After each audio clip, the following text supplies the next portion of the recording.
أهلا وسهلا بكم في قناتكم، القناة التي تأخذكم إلى المستوى التالي في عالم الألعاب. اليوم سنتحدث عن لعبة إي فوتبول موبايل، وسنقدم لكم 5 نصائح ذهبية لاحتراف الهجوم وتسجيل الأهداف بسهولة. لذا لا تنسوا الإعجاب بالفيديو والاشتراك في القناة لتصلكم كل جديد. هيا بنا نبدأ. النصيحة الأولى هي اختيار اللاعبين المناسبين. تأكد من أن لديك مهاجمين بقدرات عالية في التسديد، السرعة والمراوغة. اختر لاعبين لديهم مهارات خاصة تمكنهم من التفوق على المدافعين. استخدام لاعبين مثل ليونيل ميسي وكريستيانو رونالدو يمكن أن يحدث فرقا كبيرا في الهجوم. النصيحة الثانية هي التمرير السريع والدقيق.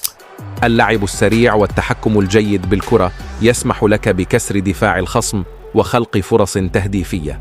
حاول دائما أن تتجنب التمريرات العشوائية، واحرص على توجيه الكرة نحو اللاعبين في المساحات الفارغة. النصيحة الثالثة هي استخدام التكتيكات المناسبة. كل مباراة تحتاج إلى تكتيك مختلف. اختر التكتيك الذي يناسب أسلوب لعبك ويمكنك من الاستفادة من نقاط ضعف الخصم.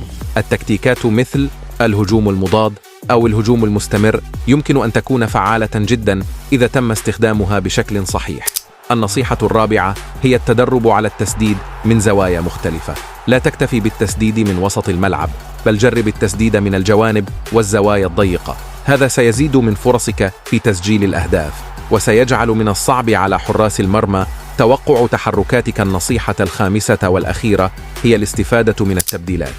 في بعض الأحيان يكون من الأفضل إدخال لاعبين جدد في الشوط الثاني للاستفادة من نشاطهم وحيويتهم.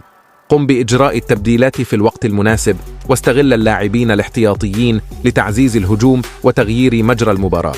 هذه كانت 5 نصائح لاحتراف الهجوم في لعبة إي فوتبول موبايل. نأمل أن تكونوا قد استفدتم من هذه النصائح وأن تجربوها في مبارياتكم القادمة. لا تنسوا الإعجاب بالفيديو والاشتراك في القناة وتفعيل جرس التنبيهات ليصلكم كل جديد. شكرا لمتابعتكم، وإلى اللقاء في فيديو قادم